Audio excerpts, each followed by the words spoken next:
I'm Charlotte McLeod with the Investing News Network, and here today with me is John Feneck, Portfolio Manager and Consultant at Feneck Consulting. Thank you so much for joining me online today. It's great to have you here. Great to be back. Thanks, Charlotte. Really nice to be catching up with you. And just to remind our audience, our last interview was at the beginning of March at PAC. And really a lot has changed since then, but one of the most obvious things is the situation in the banking sector, which started to develop, I think, just a couple of days after we spoke.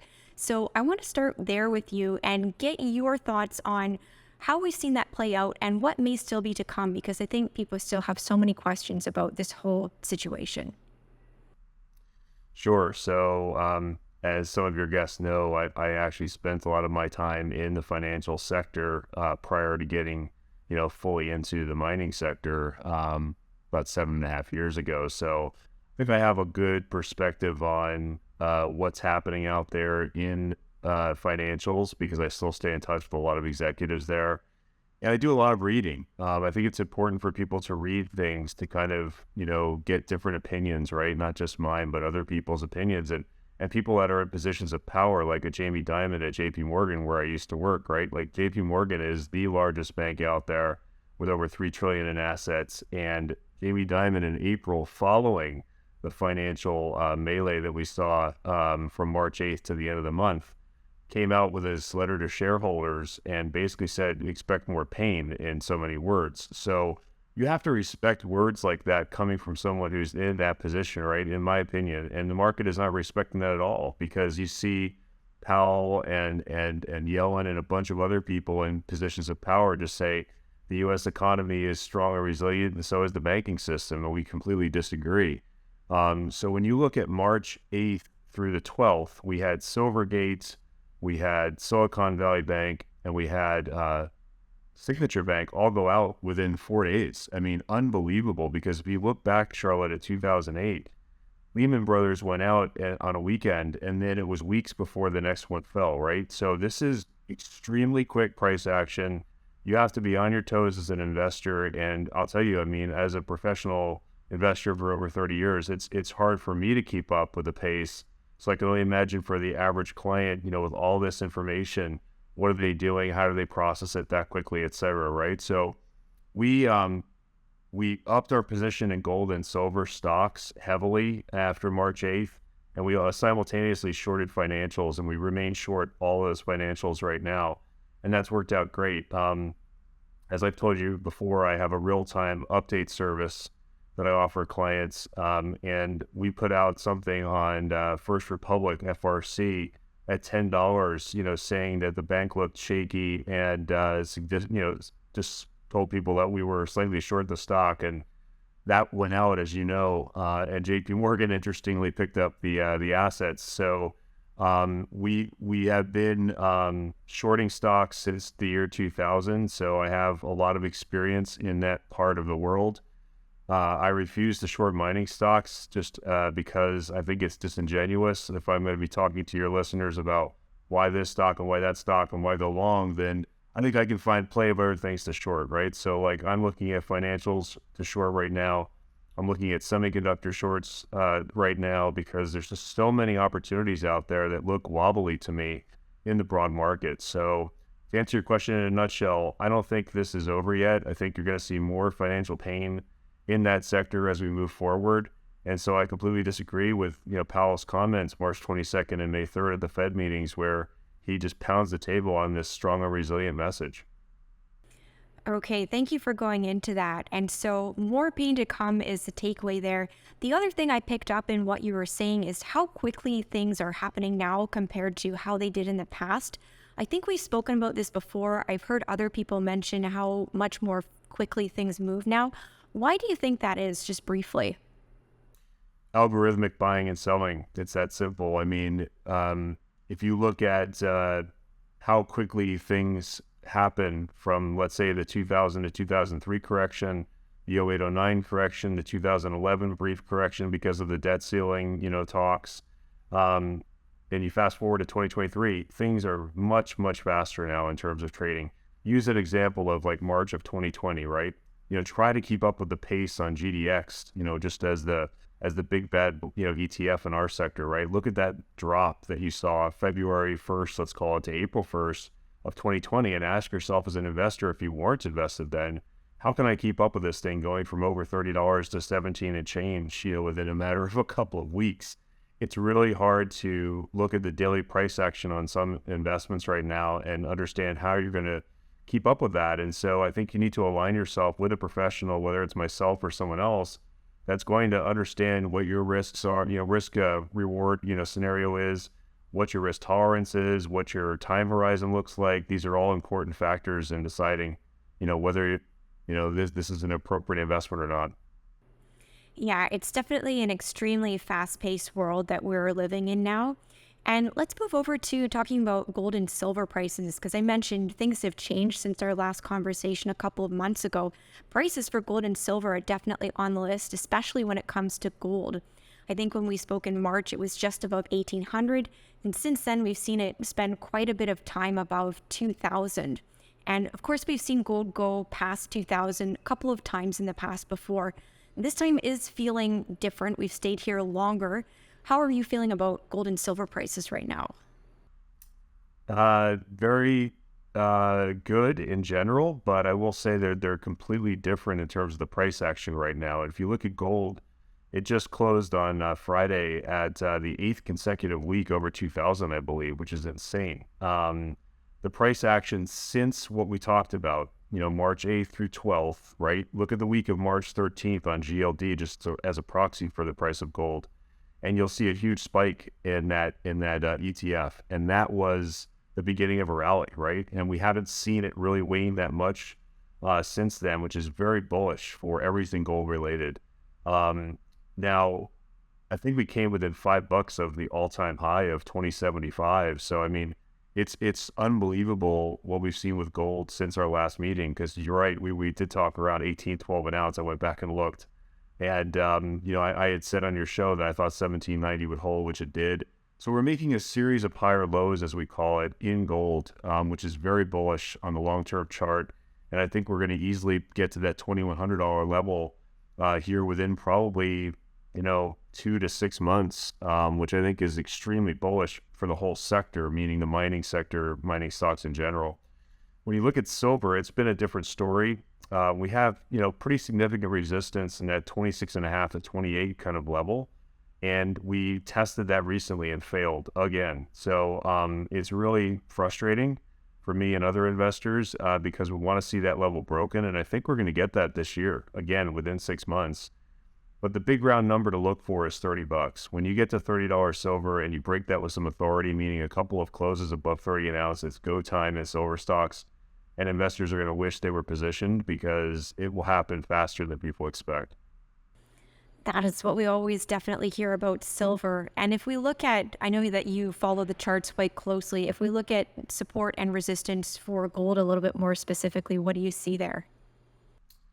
So I don't think a pullback into the 1900s would be out of the question at all. And I don't think that would be unhealthy. Again, remember, like just at PDAP, we were talking at 1812. So if you're talking even 1900 gold, it's still a much higher price than just a couple of months ago. And would I like to see that? Of course not. I'd love to see us, hold above 2000 here, even 1950, and then be able to springboard to that 2100 plus level within the next couple of months. So I think your major support levels are that 1790 to 1800 range we talked about before.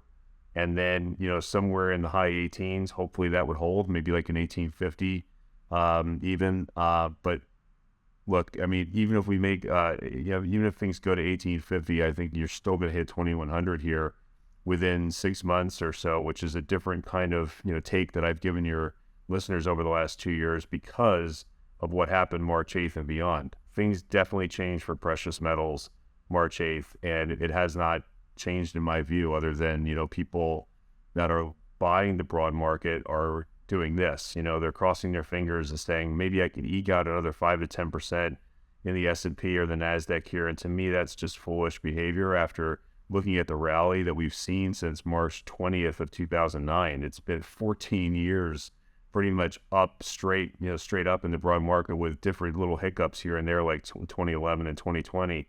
But look at the overall record of like something like the NASDAQ, and you're like, wow, this thing has really moved already, and maybe I should be thinking about putting my money into some other sectors. And I would argue something like our sector looks very attractive. Yeah, right. So the whole banking situation, hugely important for gold and silver, as I think we can tell. We do also have all the other factors impacting the precious metals as well, including the Fed. So let's check in on the Fed. We had a 25 basis point rate hike at the beginning of the month. As we look forward to the next meeting, it seems like people are mostly looking for a pause at that time. I'm curious about what you see there, and then maybe we can even take it further and look at what the Fed may do further out into 2023.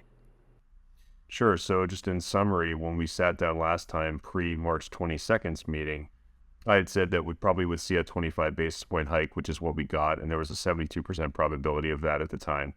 I said May was questionable because we just didn't know. I mean, given it's hard to look out even 2 or 3 months in this market, frankly, with the Fed already going so far, right?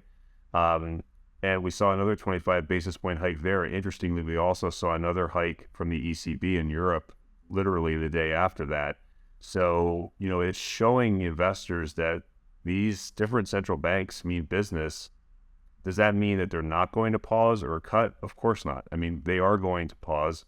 I think that you see that in the June 14th numbers right now, that the pause is likely to happen in June. But I would argue that the broad market is already kind of pricing this in. Like, you're seeing a huge rally in tech, like unheard of in certain names year to date, and very high beta stuff, which to me is really, really worrisome and reminiscent of 2000 into 2001, right? No one saw the tech, bust like that happened to that magnitude back then. I can tell you that.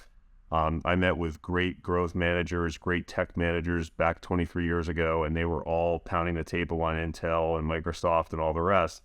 And if you look at what happened, Charlotte, from that period of time, let's just call it '01 to say 2011, like a 10-year record, you may have made your money back in things like Intel and Microsoft if you got bad entry points. So you're literally flat for a decade. That doesn't really get anyone excited, right? So that's the downside risk, I think, that you see in certain sectors of the market right now, is that you could have, many months or a couple of years maybe where you just don't even get back to where your investment was. And if you look at some things like Netflix topping out last year at $701 a share, I mean, go back and look at your favorite growth or tech stocks. It's not unusual to see these things really, really pounded here from all-time highs. So, that's kind of what we're looking at is the Fed is definitely coming more on our side as mining investors. But, many of my contemporaries, as you know, and probably interview, were calling for cuts as early as last September. So, we have to call it like we see it. And the way we see it right now is you have to look at every meeting individually. And, I think the pause will happen in June. It's too difficult to really look too far out past then. But if you look at the futures, it is showing, some type of cut, in the next number of months following June 14th. Right. And maybe we can talk a little bit more about the broad markets. You've talked about some of the dangers that you see there out for investors who aren't maybe paying attention to the full picture. We have the Fed has started to say now maybe we'll see just a little mild baby recession coming. What can you say about those factors and how investors can put that together and not get hurt? Yeah. Well, I think it's important for people to lose a little money of their own, right? By little, I mean a little. Try to buy in small increments if you're a newer investor, because this is, as I just said, a 14-year plus rally in the broad market. You don't want to be, going all in here. I mean, you had your opportunity, right? So that's what I tell people in real estate as well. It's like I've sold all of my real estate in the last 2 years, and the reason is I don't need to get out at the peak.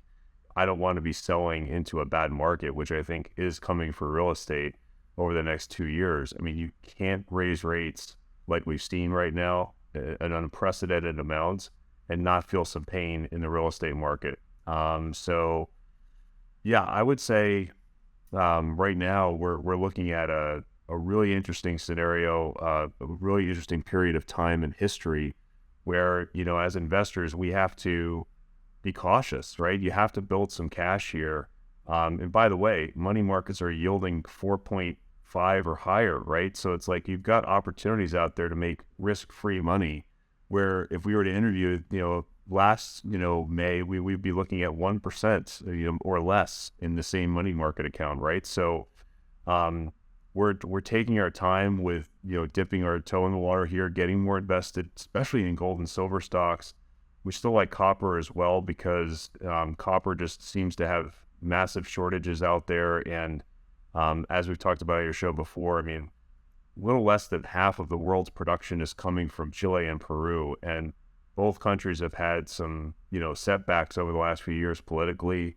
And we think that you can't just flip a switch and get more copper, right? So, there's going to be probably a run on copper to $5 plus, we think, next year. And that's why we're positioning in some copper stocks right now. Okay, yeah, and let's move into getting some updates on your portfolio. So at the beginning of the conversation, you mentioned when you saw all the banking crisis unfolding, you started to look more at gold and silver stocks. So curious to hear more about that, because our audience does have a strong interest in the precious metals, of course. Yeah, sure. So let me go through a couple of the names that I mentioned last time, because I always like the scorecard myself. I think 6 of the 8 are up from where we talked 2 months ago. 3 of them, Transition Metals, Aftermath Silver, and Forum Energy Metals, are all doing financings now or have done financings. What that means to your investors is they're raising cash, right? The junior market is always looking for money. It's just not a problem. It's a fact, right? Like, I mean, you have to deal with it as an investor. And so, I would always, one of the questions we ask companies is what is your cash balance currently, and what are your cash needs over the next 6 to 12 months? So you're not surprised, right? I think, when we go down the list of the names that I mentioned in the gold and silver space, we talked about Cerrado Gold briefly. That's gone from, I think, 54 to 63. And I'll give you, all your listeners, the tickers in the show notes, so it's just easier. But Cerrado Gold on April 17th had some really good production news. They produced more than expected or guided, and they also came in with a lower AISC, lower cost, per ounce, which was bullish. I think they were around $10.30 an ounce in the fourth quarter, so very, very doable there. And have just a great amount of news flow in March and April if you look at their website.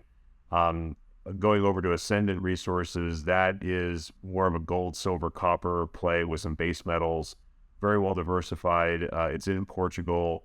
I mentioned it on your show, I think around 14 cents. Don Durrett is actually put a position on that stock since then. We met recently, and you really love the story. The stock is well positioned in terms of news as well. And they have a due diligence meeting coming up, I believe, in a few weeks. So, when you have a due diligence meeting, that's another kind of thing, Charlotte, that's kind of advanced. But when you ask a company, hey, when are you having people to your site? Companies don't spend thousands of dollars to invite, analysts for giggles. They usually invite them to say, hey, look how great, we're doing, and look at how much more advanced this is than you think. And those analysts will sometimes go back and do something, in terms of rating the stock a buy or raising their price target, right? So I think analysts are way behind the ball here on some of these junior names. And as a former analyst myself, I say that carefully, but strongly, that, it's time. Since March 8th's action in the financial sector, it's time for analysts to get more bullish. And I'm hoping to see that action, more as we move forward in the year. To talk about some other names that we talked about in your show last time, just to circle up, Stillwater is still one of my favorite stocks out there. It's very heavy nickel and palladium. It's, again, in Montana, which is a great jurisdiction.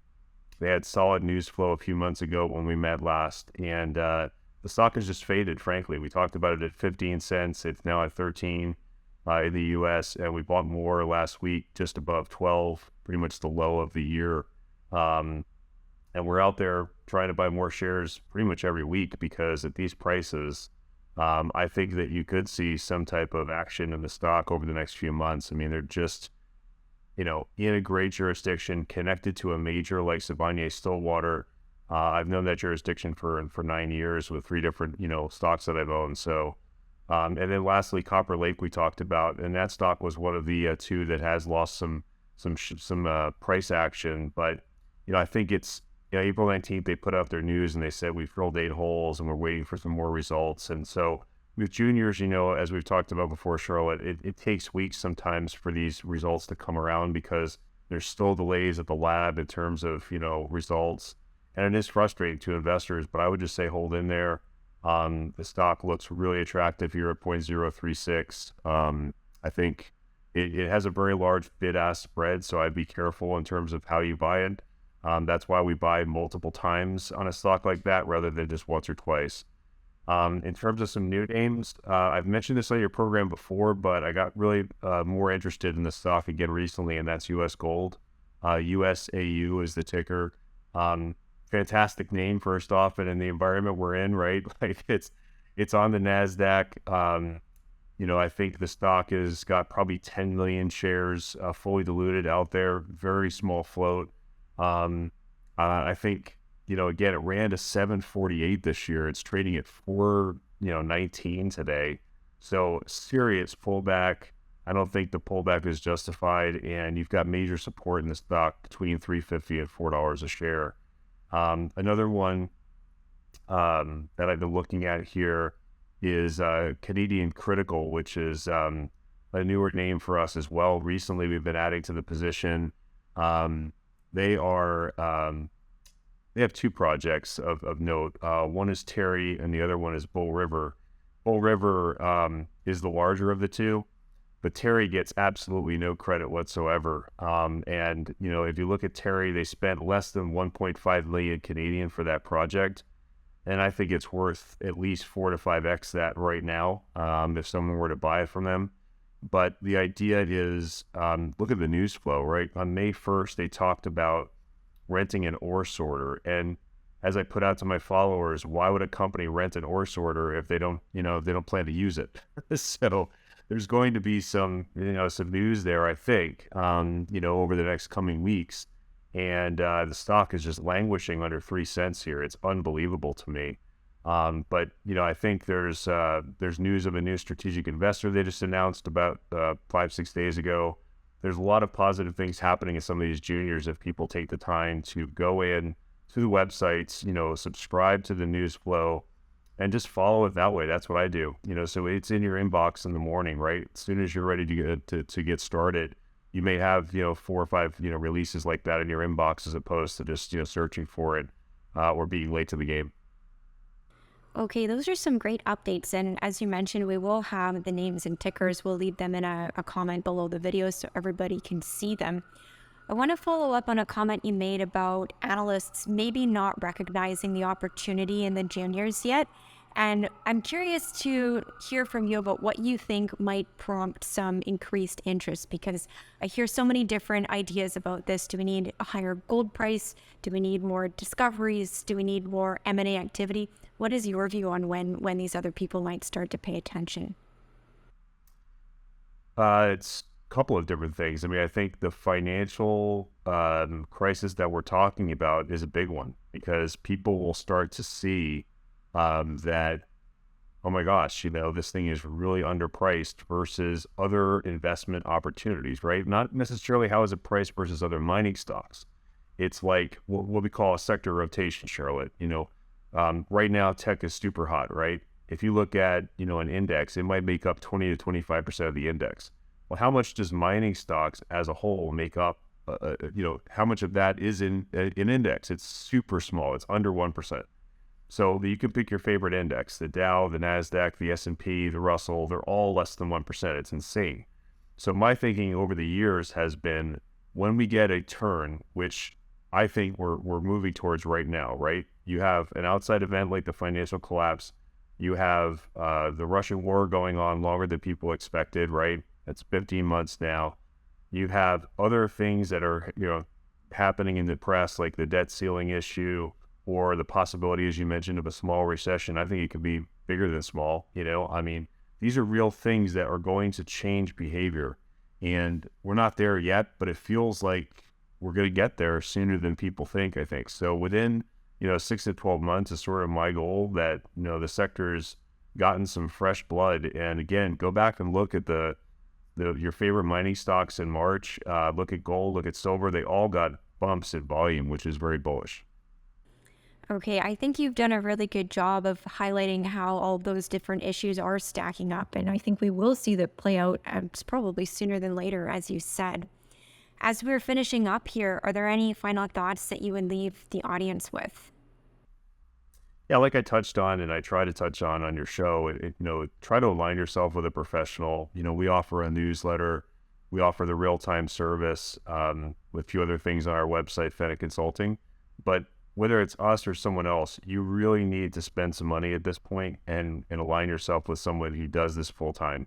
Because, I meet people all the time on the road, at gatherings, that have serious money in the broad market, and they just don't understand what they own, right? They don't understand. They just think these mutual funds are, I own 10 things. No, you don't. You own 10 mutual funds that have 600 stocks in them. So, what is the 600 names that you own? I really don't know. It's like, talk to your financial advisor or get a new one. It's like, if they don't understand what your dreams and goals are, then you should be aligning yourself with someone new, and I think, I'm telling you this from working with financial advisors my whole career before doing this.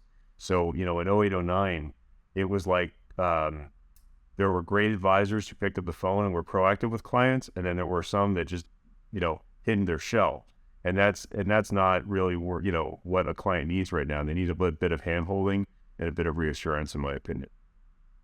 Yeah, I have been hearing more and more that an active approach is what you need to have right now. So I think that's nice advice for us to close on today. Great. Yeah, thank you so much for joining me. And once again, I'm Charlotte McLeod with the Investing News Network, and this is John Feneck with Feneck Consulting.